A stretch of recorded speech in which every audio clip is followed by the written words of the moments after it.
Well, this Sunday, I am finishing up another Victrola 50 project. This is the fourth mahogany, early 1921 Victrola 50 that I've done in the last month and a half, 2 months. And this is number 1949-6, 19496 Victrola 50. I started this 10, 15 years ago, hard to say, quite a while back, and I had it in storage. I did everything mechanical on it. The motor, cleaned up the motor, put a new mainspring in it, all of that.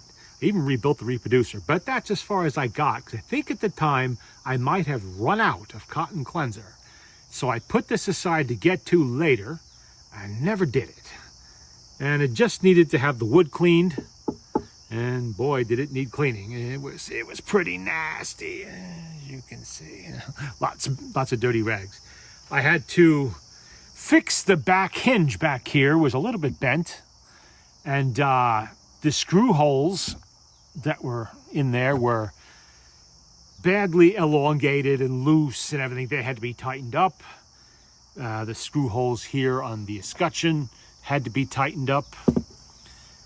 And that's all taken care of. They had wood glued in there and new holes made and all of that. So that's all done. I discovered on this one, I don't know if I knew about it at the time or if I never noticed it, it had damage to the back panel. You can see an old crack right there. And you can see exactly where that crack is. Let's see if I can zoom in on that a little bit so you can see it. Right there along the back, right here. That is traditionally where this panel will crack if this lid stay is let loose and the lid is let flop back. That will cause damage back there. Now, this was repaired pretty nicely too. Back here, there we go. From back here, can you see it? It's kind of hard to see, isn't it? Whoever did the work did it pretty good. They studded it here, or doweled it, a couple dowel pins on either side. You can barely make out what they are, or where they are. Wood dowels, and I'm assuming glue, and it looks like they might have put some varnish there. Hard to say, because this is actually more aged than this is. None of this has had the wood feeder treatment yet. I've done the cotton cleansering on it. I have not put the wood feeder in. I will demonstrate the proper method for putting that on in just a minute or two. Oh, look, a little splatter got on there. That's not good. Still a little bit of water coming off the leaves. It was raining earlier. And now this is all repaired here. The hinge is repaired. They did a good job on it, but you got to watch out with these early models, because I have seen some really crude repairs done back here. I mean, some of them were probably shattered. This thing flopped back so badly. You can see you got heavy steel here. It's going to impact here, and the momentum of the weight of this is just going to snap, pull that thing right off. This was addressed later on when they stopped making the all metal horn, and they went to the half wood, half metal. But this one they did a real nice job on, which is probably why I played with it in the first place. Otherwise, when they're really bad, I usually only pick them up if it is something I could use for parts, Something interesting here, the fingerprints. I'm assuming here, since they don't continue into the finished wood area, that may well be the prints of the person who assembled this machine at the factory. Does look like they're black graphite prints there. There's a few more back here in the traditional factory chalk, which you can see all through here. These are assembly numbers from the factory. They only mean something to the assembly line. They mean nothing to you and I, except that they're cool and interesting to see. Of course, as I've said before, with the Victrola 50, you only have veneer panels on the very top and the very bottom. I'm not sure what this is in here. I don't think that's veneer. I believe that is just a bent wooden panel. So the rest of this, you can see from the color, that's mahogany. Solid mahogany. Can you imagine what it would cost today to make a box this size out of solid mahogany for a regular production item.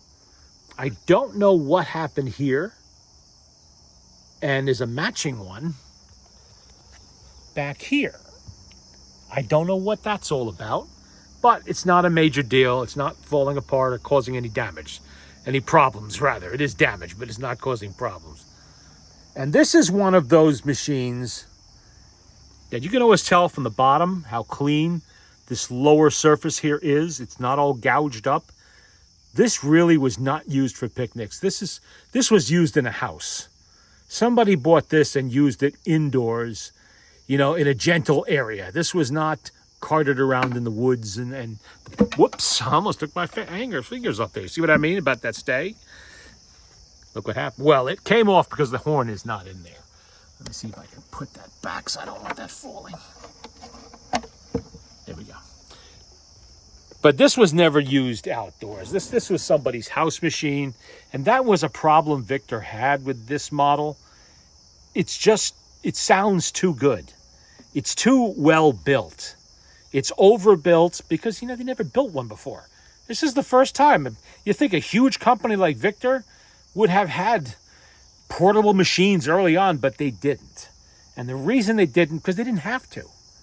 They were so busy making big Victrolas and tabletop models, everything else. They were running around the clock some years, and they still couldn't meet demand. They were the premier manufacturer of these machines in the world. Nobody made as many machines as the Victor company did. Not anybody. In the U.S., they were certainly the biggest producer. Columbia and Edison didn't come close. Even HMV, despite the fact they were around longer, didn't come close. Bigger market here in the U.S. So they didn't have to make a portable. It wasn't until after the First World War, when a lot of the GIs coming home had been exposed to portable machines in the trenches that came from companies like Decca and so forth, that there was a demand now. There was a demand that was going to be filled by the aftermarket companies if Victor didn't step up. And in fact, some of the aftermarket companies were making them. 1919, 1920 into 21. Outing comes to mind, the Outing Talking Machine Company. That was local to me. That's only 25 miles from here, where that one was made. And other ones as well. Outing was one of the better ones. That was a big, heavy box like this, with a Heinemann motor in it, and Heinemann tone arm and all that stuff. But they realized they had to make something. Victor Company knew they had to make something. So they took the smallest machine they were making, and that was the Victor Victrola 4 tabletop, smallest machine. And they used that as the basis. They worked around it. They redesigned the cabinet for the 4. They redesigned the internal horn. You can see the shape here. The way this is shaped, that is to direct sound waves. And that's why it is important to have the lid at this angle like this on its stay. Not all the way open. You don't do that. You lose a lot of your sound quality and your volume that way. The sound comes up out of here from the horn, and there's like that. They did a really good job, but they did too good a job. It was too good. People heard this machine, they were blown away. Like, wow, that sounds great. That sounds like my Victrola 11. Why do I need to get in a Victrola 11 or, a 14 or even a big tabletop 9 when I can get this and pay $650 in today's money? That's today. I think it's actually up to $700 and change in today's money now. For this, and then have to buy that other machine. Nah, I don't need that. Now, Victor very quickly realized this was a losing proposition for them, because their sales model was to sell you this first, then a tabletop machine. First they'd sell you a small tabletop. If you thought that was cool and you thought that would be great to be portable, they'd sell you this. And then eventually, when you were making a little more money, you would buy a Victrola 11. Then if you made more money, you'd buy the 14. And then if you make a lot of money, you'd buy the 16. And if you really, really, really hit it big, the 17, and then the 18, and then later the 17. I know, they were out of order. Or one of the custom ones. See, that was the sales model. But they didn't want you to just buy this. So in 1923, even though they made this until 25, to early 25, 21 to early 25, in 1923, they came out with a Victor Victrola 50. Instead of the $50 in 1921 that this one was, in 1923 that was $35, the Victor Victrola 35. It was your basic black case. I believe I just made a video on that, didn't I? I did. Yeah, that's the one that broke its spring, and I had to put a brand new spring in it. That was the Victor Victrola 35. Still a very well-made machine. But instead of the fine wooden finish you have here, it was a black fabric cover that could be done quickly and easily at the factory by virtually anybody with minimal training. Could put that together. It wasn't quite as big. The horn wasn't quite as big. It doesn't have as booming a sound as this does, even though it did have a number 2 reproducer, as most of these did. It has a smaller motor. The motor itself, the spring size, is physically smaller. You know, instead of 1x15, which is what this was, you had like 1x9 in the 35, which is fine. It works too.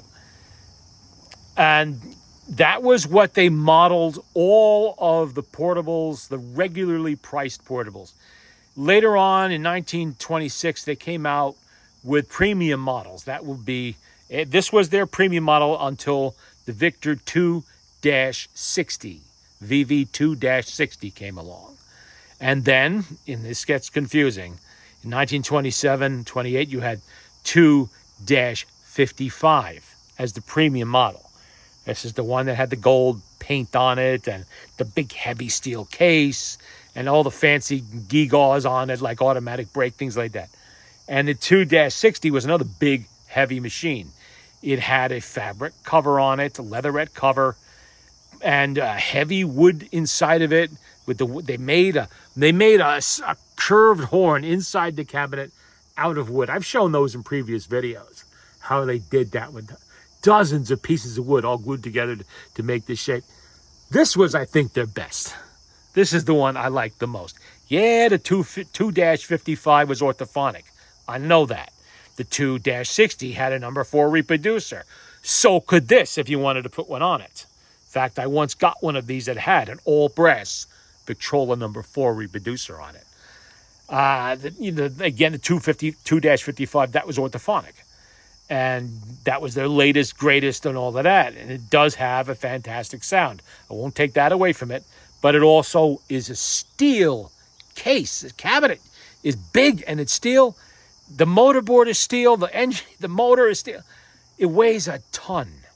It weighs more than this. And this is pretty heavy. I think this is, 21 pounds or something like that. It's a lot. It's kind of a lot. Which is kind of laughable if this was supposed to be carried out into the field. You had to be a pretty strong person to carry this. You know, I guess that would have been the boyfriend's job, and he would have had to schlep this out there along with the picnic basket and everything else. This was 1921. You know, the lady was not made to carry stuff in 1921. So, you know, some poor young man had to carry this out there, and he probably swore every step of the way. But in the house, they had little tables for these, special stands, custom-made stands. A whole cottage industry grew out of just accessories to put this machine on top of. Cabinets that you could store records, a little cabinet underneath you could store records in there, stuff like that, and this would fit right into the top, and it looked like a regular floor model then. It was pretty good. And this would fill the house. This would fill the house with sound. It sounded great inside. This sounds great outside, but inside it sounds absolutely fantastic. So they knew that they had to, cut their losses on this one, and it got their foot in the door, and it was extremely popular. Victor dealers in the early years, 21, 22, 23, could not keep these in stock. They were sold before they got in the door. People wanted these that bad. There was a huge demand, for portable machines. Not just the cheap aftermarkets, but high-quality machines from Victor. People were brand loyal at that time, and they bought a Victor Victrola, say in 1912 or 1920, 1918 or whatever. They went back to the Victor dealer to get a portable, and the Victor dealer had this up until 1923. They had only this, and then they had other ones. But anyway, with this, I had to fix the screw holes, and here they got loose there. That's I finally did. I cotton cleansed everything, took a lot of filth off this cabinet, and it's looking really nice, but I have to apply that protective wood feeder on here because it's a little dry. You could see that's what cotton cleanser does. It sucks all the goop out of the wood. All the dirt gets lifted out of there, and a lot of you know, the moisture comes too. So the wood ends up looking slightly dry on the surface like that. And that's why we have the wood feeder. Let me close that. And how we apply this, and I'm going to show the proper way to apply this. We do not goop on this.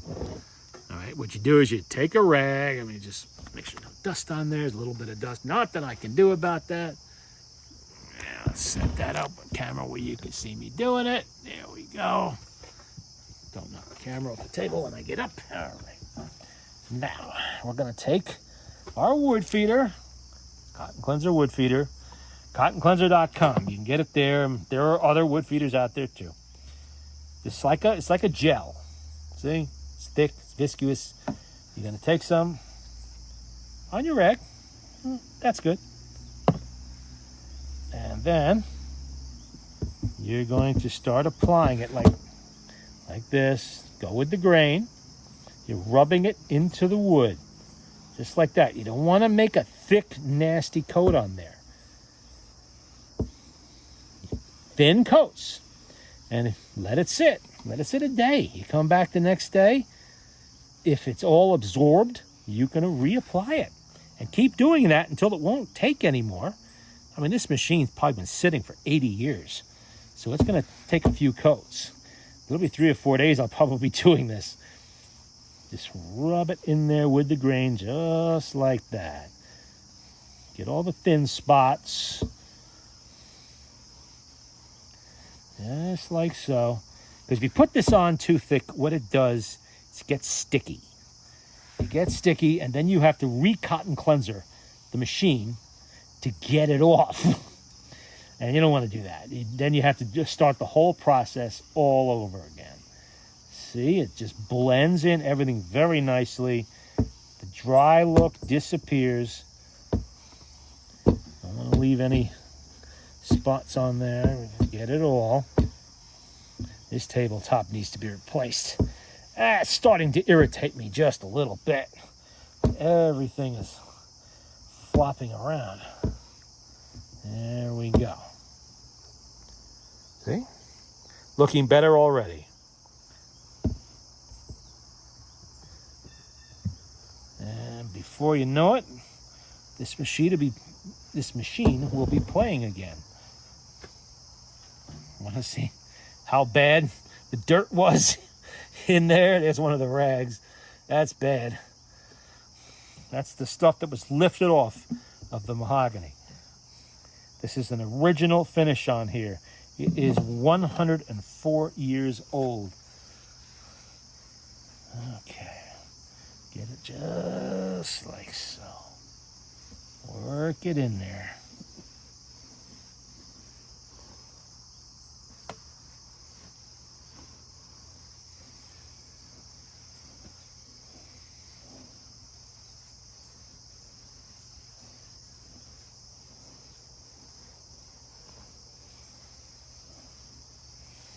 And since I was an idiot enough to put my hand on top of it like that, now I'm going to take my fingerprints off of it.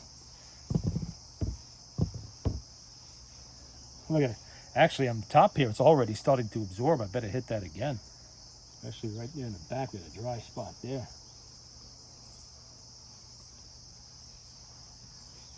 "104 years, probably in an attic someplace. But at least it was a safe spot. And I am betting here that repair on the back of the cabinet, that looks dealer level repair. Whoever did that knew what they were doing. So I'm betting they probably damaged it early on and they brought it back to the dealer and had it properly repaired. Because that does not look like the quality of work I usually see people doing. So let's get the front here.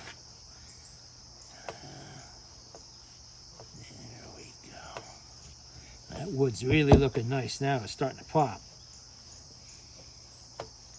Like I said, you work in thin layers like that. Don't clump it on. Just wipe it out evenly. You can reapply it once, twice, 100 times, however many times you want until it's finally done. Make sure you don't leave any other corners there.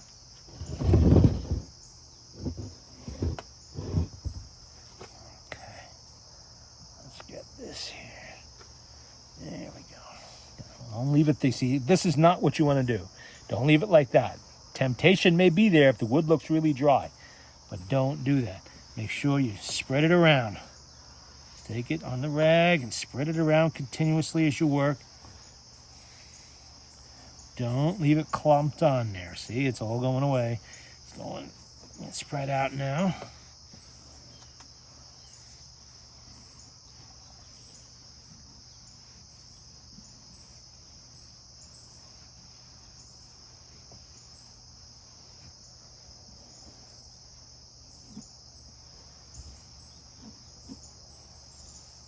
See how that's starting to pop?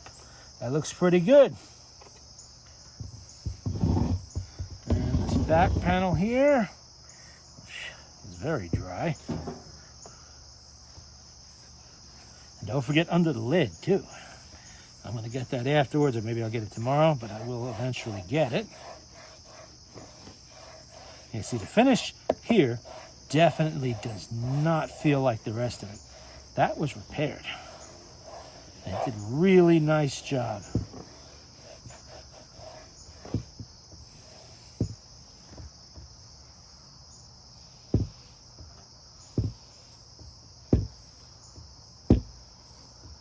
And I'll get the under panel in a minute. Oh, I just want to see how much it absorbs first.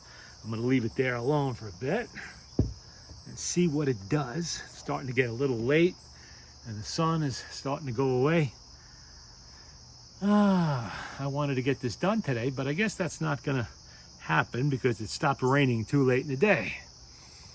And you can see the leaves are turning. We are definitely beginning to head into fall. Amazing how quickly the summer went. And this is not the last Victrola 50 I have to do. There's more. I salted away quite a few of these. And I'm finally getting to them, finishing them up. Don't know if I'll sell this one or not. I probably will sell this one. I don't need to keep all of them, but I might keep one of the early ones anyway. I know I already have a 1923 mahogany, really nice one, and I have a 1921 oak and a 1921 oak that's handmade. I might keep at least one of these early models in mahogany. Doesn't necessarily have to be this one though, because I have other ones that are waiting for me to work on them. Oh, kitty cat just arrived. Yeah, it's looking much better.